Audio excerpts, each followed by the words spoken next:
and the Robots. We're playing that for Andy McCluskey, and I'm delighted to welcome Andy McCluskey to the show. A long-time friend, a stalwart performer, producer, goodness knows what else, and it's great to talk to you. How are you? I'm great. Thank you very much for that lovely introduction. How are you doing, Janice? I'm fine, thank you. You've been through the mill, though. Well, I've had COVID. Yeah, I know. I was very fortunate, I think. It seems that everybody seems to get a different version of it, and mine was fairly mild. I think I was one of the lucky ones. Yeah. Well, I've just sent off today because I got a letter from the NHS saying, when you get this letter, phone us straight away. So we've got 4 tests coming tomorrow. And I thought, well, best be safe than sorry. And, of course, Hamby from Hamby and the Dance. And what a prolific man he was in the music industry. And he sadly died, didn't he? Yes, I couldn't believe it. He went into hospital just before I got COVID, actually, and unfortunately just never came out. I mean, remarkable chap, actually. I mean, not just his early musical career, but he was one of those people that everybody in Liverpool knows him. Outside of Liverpool, probably people don't, but he was one of those people. He was a creative catalyst. He put people together. Yes. He made things happen, and he also built the studio that I own, which I've recorded in, and Oasis have recorded in, and Arctic Monkeys and 1975, and so I mean, a remarkable man who did an awful lot for people in music in Liverpool, and sadly missed. He did, and I remember you saying you felt as though your gut had been, torn apart on the day that he died. So we do feel for you. And in fact, the last time I saw you was opposite those studios. Yes, I was Moranto's. I was having lunch, and you wandered by we won't say you hadn't just been to the off license to get your Christmas cheering or something, had you? But I think you'd already consumed half of it the way you were walking out. That was with Chris Colvin, and we just passed you in there and gave you a big wave, and that was nice to see you. So how do you think that you've managed to have this endless career? Oh my God, that's a big question. How long you got? I think, I mean, it's been a remarkable now 42-year rolling accident, Janice. Not an accident, no. Well, it wasn't intended to be a career. As you well know, we invented the band just to do a one-off dare gig at Eric's on their Thursday night, free for members, local talent now.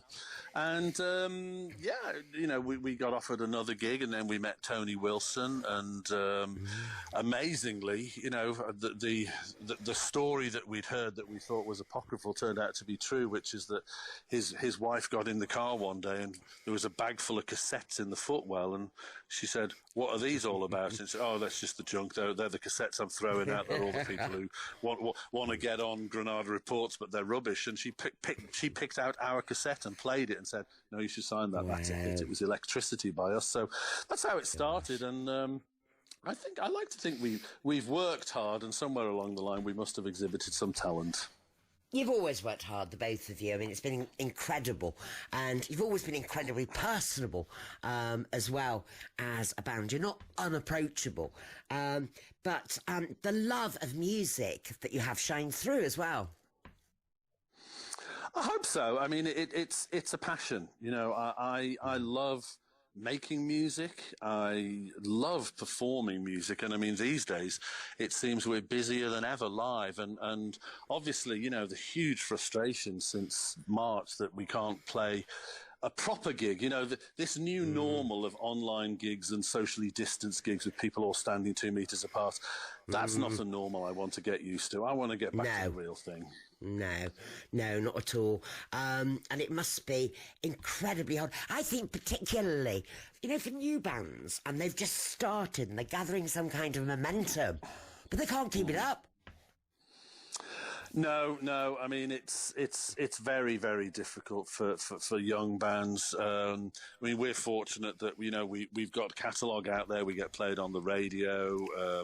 We can, we've done a few online things to try and sort of fill the gap, and that's been great. And also, we endeavoured to do an online gig to raise money for our crew, which has had to be postponed. But all the lovely people who'd bought into watching it left the money in there. So until March. So we've actually been able to give our crew some money. But yeah, for new bands, it's just hugely frustrating. I mean, I've seen it firsthand. Yeah, horrible. I thought that was very benevolent of you to really think about your crew. Thank you. Well, I was asked to get involved with the Red Alert campaign a few months ago when it was patently obvious that so many people who work in the music industry are independent and self-employed, and also the tech suppliers as well. There's nothing coming in. They're not getting they don't fit into the government's finance and furlough scheme, so they've just really been cut adrift. And so I just thought, well, let's put our money where our mouth is. Let's actually see if we can raise money for our crew. And we were going to do an actual live gig in London at the end of last month, and we had it all set up. There was actually going to be 200 people there, and then of course I got COVID. Liverpool went into tier 3, and we just in the end we just had to pull it about a week before. But it will go ahead in March, and hopefully we'll have some vaccines and we'll get back to work again. But we were supposed to play in America next April and May, and that's now been pushed back to 22. And some of the early festivals next year are already looking to rebook in September just in case. And I'm thinking, oh no, this is how it started last year. The festival's going later in the year, No. So let's hope we can get back to normal when we've got a vaccine. I'm sure everybody hopes that. But you're talking about America then, because I remember you going over to America. Were you supporting the Thompson twins? We did, yes. We did 3 big support tours back in the mid-'80s, actually. It was funny for us because we've been very successful in the UK and Europe, but we could not get arrested in America. Quite frankly, we had a record company who weren't very interested in promoting us, and so it was frustrating for us. Virgin Records that we were signed to didn't have a record label in America, so they had to do licenses, and they just did like party bags. They put us in a bag with Japan and XTC and gave us to Epic Records, and Epic didn't know what to do with any of us. So so we did some support tours which really helped us, and we the Power Station and with Depeche actually as well. Wow. And it's amazing how Depeche, like you, they carry on, because, you often get taxi drivers going, whatever happened to? And you go, well, they're still making music. Like you, Depeche, Cure, still going strong. Well, I think that certainly never would have anticipated this. I mean, I remember being young and being, opinionated and spiky and thinking, old people get out of the way, let the new thing through. And then, of course, thank God we've now got into this kind of postmodern era where, if you have a catalogue and you're considered to be kind of iconic within your genre, that people of all ages will listen to you and come and see you play. And it's been amazing. Well, I remember, and you will remember this, in the 80s, when the papers were going, we don't need those old wrinklies like the Stones. They were constantly criticised for carrying on.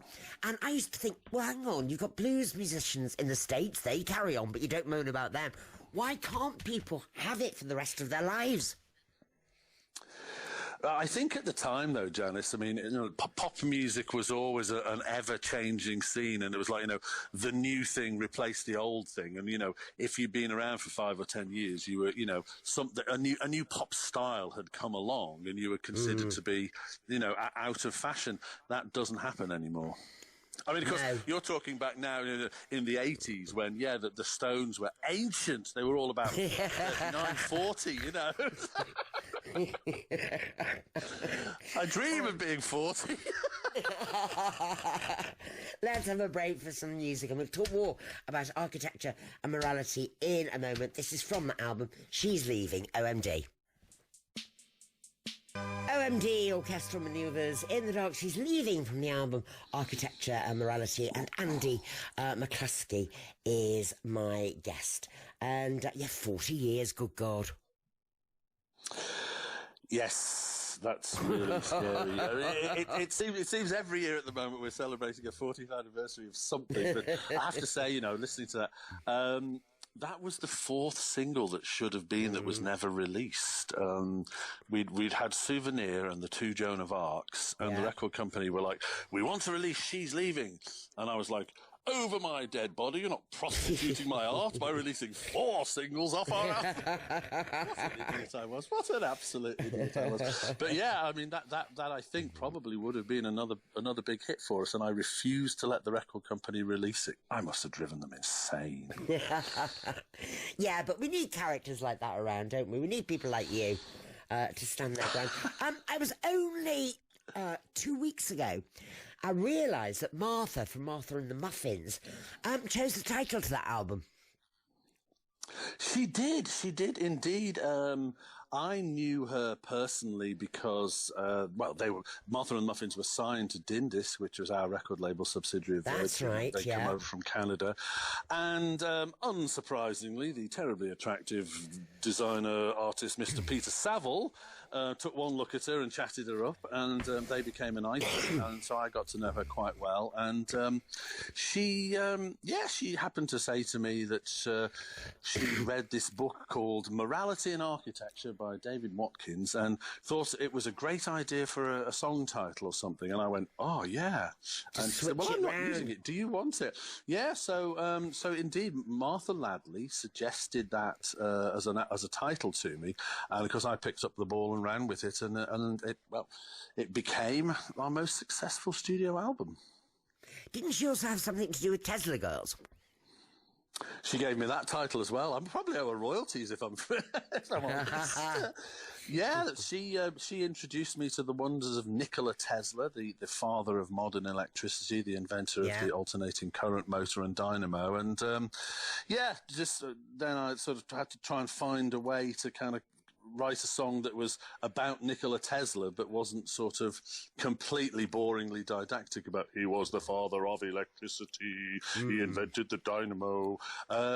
So yeah, it was remarkable woman, and I was blessed to be able to have her input into some of our musical titles. And she's now doing something very arty-farty in Canada, isn't she? I believe she is, yes. Yeah. I tried to get her to meet with her actually last time we were in Toronto, but she was busy doing something arty-farty that night. But yes, indeed, she's gone back to sunny Canada. Cast your mind back to those 80s, because I remember Liverpool being so excited that you're a success. It was the talk of everywhere. You know, Orchestral Manoeuvres in the dark. Isn't that fantastic? But you and we used to hang around. You were obviously talking to the nice people in Liverpool. But we used to hang around at the warehouse and we'd stand and talk all night. It was a special place, wasn't it, when you think about the amount of bands that turned up there? I mean, obviously the place Eric's, for us, of course, before, was.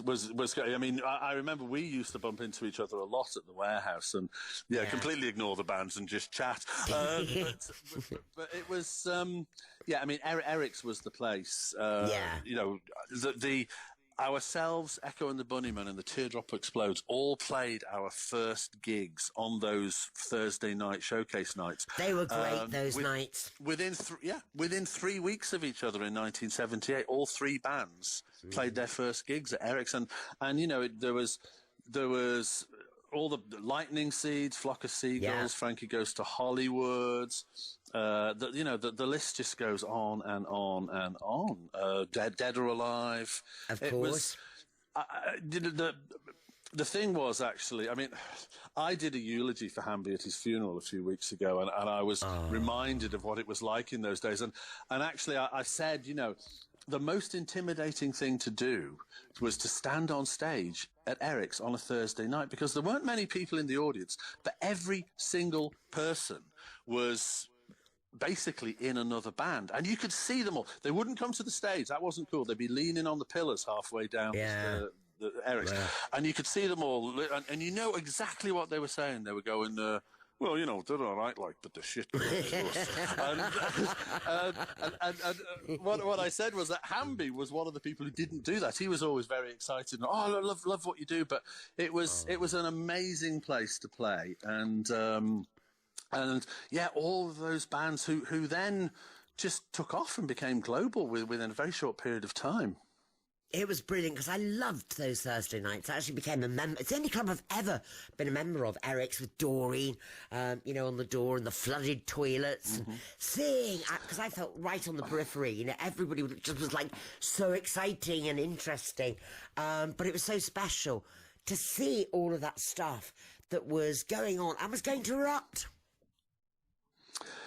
It was. I mean, it really was an amazing place. As you say, it was a sub-basement in what used to be the old pool of Liverpool. So whenever the tide was high and it rained, the toilets would overflow. Yeah, you come down to the bottom of the staircase and you'd have to tiptoe across the bar area to get to the playing area, which was about 4 inches higher and was dry. You know. It was incredible, though. It was, you know, such fantastic times. It really was. And of course, Paul and I were the outsiders there, you know, because we came from the Wirral. B, we played synthesizers, and also we looked like a pair of unreconstructed hippies. I mean, compared to all the cool people in there, like, you know, Jane Casey looked amazing with her shaved head and her black lipstick, and she terrified me. And also, you know, I mean, Holly Johnson, you know, he was a kid wandering around there, but everybody looked amazing except me and Paul. Maybe we all felt like that. You know, who knows? But, you know, we were all intimidated by each other. Yeah, because my Auntie Iris, who sadly died last year, she gave me this most amazing painting that she did of Jane Casey at a party in our house, and she turned up, and she just remembered her and did this wonderful painting of her with her no hair, you know, and the black lips, and yeah, I've still got that. But they were very exciting times. But she was the lead singer of the band that's, I mean, you know, they were the house band at Ericsson. They released their song Big in Japan, which was the most appalling Big in Japan! Really. But Big in Japan. But funnily enough, she was the only one that didn't really go on to have major success. Everybody else in that band, you know, you had Budgie on drums. Yeah. You had Bill Drummond on guitar, KLF. You had Holly Johnson took over. Holly was on there before he was replaced by Dave Balfe. And Ian Brody Lightning Seeds. You know, I mean, roll call of famous musicians who would become famous. It was like a super band in reverse. Did you prepare yourself for being famous? Did you think when you were a kid, I'm going to be famous? No, I'm a failed archaeologist. Really? Yeah, I wanted to be an archaeologist, and then I wanted to go and do sculpture, and music was a hobby. I had a degree place to go and do sculpture in Leeds, to do a BA, and I, you know, like most teenagers, I kept changing my mind, and I thought, am I going to be able to commit to 3 years? I'll take a gap year and think about it. And that was the year that that was the year that the band started. But, I mean, I have to say, actually, I'll let you into a small secret here. My art must have been quite good, because not only did it get me into Leeds, my mate who'd been on the foundation course in Wallasey, who'd done bugger all, asked if he could borrow my portfolio, and he got him into Nottingham, and he did a BA in Nottingham based on my portfolio. Wow. Oh, my goodness. He deserved to get in, because they said to him, all of your photographs of your sculptures and your installations, you're not in them. Who's that other bloke? Me. And he went, oh, yeah, that's my mate. He's exactly 6 foot tall. I'm using him for scale. I thought, you genius. What type of sculpture were you doing? Oh, my gosh. It was, it looked like a cross between kind of like, you know, stone megaliths and old industrial, like, beam engines and things. Basically, the art college in Wallasey had the council tip in the park was over the back wall. I'd go into the tip, find all these big bits of metal and wood, throw them over the back wall into the backyard, bolt them all together and paint them black into these gigantic sculptures that were like 8 feet tall and 20 feet wide, and called it art. Brilliant, absolutely. I was going to say, I love sculpture, but I could never work with anything like clay because it's too cold. So it would have to be wood or other stuff. There you go. Your chill blade stops you from being Rodin. Yes. This is OMD and Joan of Arc.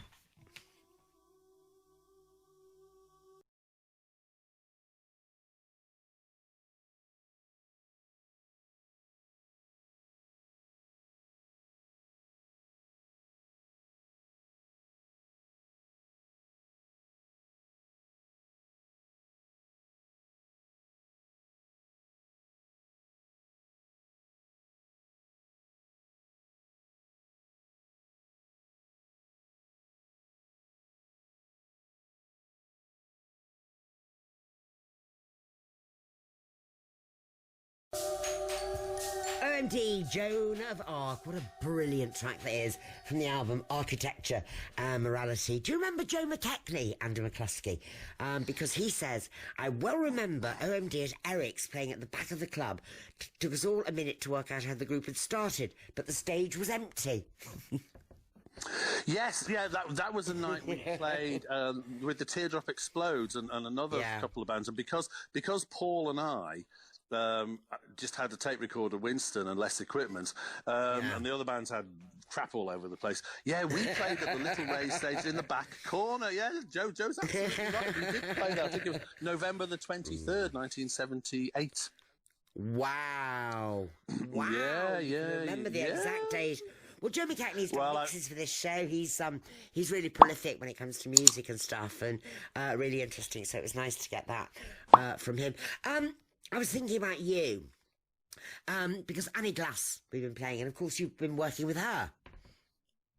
Yes, yeah, Annie is such a lovely, amazing person and gifted musician, and she asked me if we could do a remix of one of her songs, and I was so excited to do it for her, and she really liked it, and it's been well received. Yeah, I mean, I love her, and I love her music to bits, and I don't know if she'll thank me for letting on how we got to know each other, but she actually auditioned for a girl band that I had at one stage. Oh, and, I know which one. Yeah, not Atomic Kitten. Oh, it right. Was, it was after the Kittens, and she came along, and actually when she joined and we found out that she could play bass guitar and other things, we started to try and modify the band to be sort of a bit more interesting and play things, but it never worked out. And for the best for her, because she's now an established and brilliant artist herself. Oh, she's wonderful, and her sister as well. They're both absolutely stunning. How do you feel when people do remixes of yours? Because I'm thinking about Hot Chip. Well, we love Hot Chip. So I do. Yeah, good. Everybody should. When we were thinking about celebrating, I mean, here we go, another 40th anniversary. Last month was the 40th anniversary of the release of our single Enola Gay, and it's a tricky thing because people get very sensitive about remixes of things that are classics and close to their own hearts. And what I try to say to people is, it's not like taking the original sculpture and smashing it into pieces and rebuilding it in an abstract way, and the original's gone. It's like, you've still got the original mix, so don't get upset that we've done a variation on it. So we asked Hot Chip to do it, and that was great fun. But also Paul and I did a couple of our own remixes. We slowed it right down and put all my vocals through a vocoder, and we also got hold of the master, made it sound like the original, and then did a dub edit of it, did an extended 12-inch, because we never did an extended 12-inch back in 1980. So we did one 40-odd years later. So, I mean, that's been amazing. And, I mean, listen, the scary thing is, it's 40 years since Enola Gay was released. But when Enola Gay was released, it was only 35 years since the plane actually dropped the bomb on Hiroshima. So it's now longer since the single than it was. The single was, 75 years after the dropping of the bomb. So, and then, next year, you've alluded to it, we've got the 40th anniversary of Architectural Morality. We're going out on tour and playing the whole of the album, plus all the hits. And we are actually coming to Wales for the first time in about 10 years. Yes! Except are you not doing Wrexham, Liverpool as well?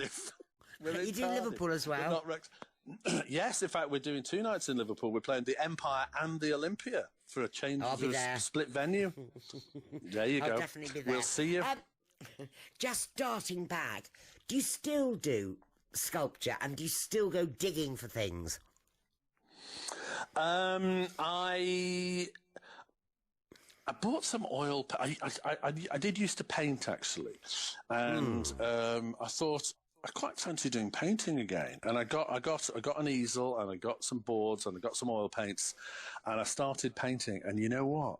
It's not like riding a bike. I'd completely forgotten how to paint. Really? And I haven't got the patience to reteach myself. It's funny. I have a couple of paintings hanging in the house, and my son was looking at them a few years ago and went, all of your paintings are like 1974 and 1975, and then you stopped. And I went, yeah, well, June the 24th, 1975. He went, what? I said, it was my 16th birthday. I got a bass guitar. Stopped painting. Oh, where did you buy that bass guitar from? I told everybody to give me money for my birthday, and I got the grand sum of 27 quid, and I got on the train in Mells, and I went to Birkenhead Park, and I got off and I went to Park Selling Services, which was basically like second-hand and pawn shop. And the only bass that was anywhere near what I could afford was a left-handed Wilson Rapier. It was 32 quid. So I got back on the train, went and asked my dad to borrow a £5 plus the train fare. I said, I'll walk the Greyhounds for another month free. And I went down there and I bought for 32 quid, I bought this left-handed bass, which is what I learnt on, and which is why to this day I still play with the strings upside down. Wow, that's interesting. I never knew that. If I ever give my bass guitar to another bass player, it freaks them out because it's a right-handed guitar, but the strings are upside down. The E string is at the bottom, and I can't play a normal one. My son plays bass. I can't play his, and he can't play mine. Do you have a jam Which together? is a good thing. We've done a bit of work together actually, but no, I'll leave him to do his own thing. He's got great stuff, and I'll leave them to do their own thing. Yeah. So hopefully next year it's all going to be sorted. Oh, I hope so. Yeah. And we'll get back to doing what we all love doing. I know, and I'd love to see you, because it's always a pleasure to see you, and always a pleasure to talk to you. And congratulations on all of your years in music. We all love you. I'd like, just very quickly, which song brings you the most PRS or royalties? Enola Gay. Yeah, I thought it would be. Yeah. And the one that's always got me through quizzes. And what? Yeah. And if you leave, because it wasn't that big in the UK, but it was massive in America. But I mean, that's one of the great things about writing your own songs is whenever it gets played, you get money for it. I used to joke. I said, Jeff Hurst scored that third goal in the '66 World Cup final. If he had a fiver for every time, if he had got a fiver every time they replayed that goal, he'd be worth even more than he is now. The great thing about being a musician is they give you money for writing your own songs. But it's been an amazing time. Do you know what? And lovely to talk to you. The only downside is I can't give you a great big hug. I'd love to give you a hug, so I'm giving you a virtual one. Can you feel it? Oh, bone crushing. Lovely. Thank you. All right, Andy, lots and lots of love. And we're going to play that Hot Chip remix now of Enola Gay, OMD. You take care, love you all. Love you. If I don't see you before, see you in Liverpool next year on the dot. All right.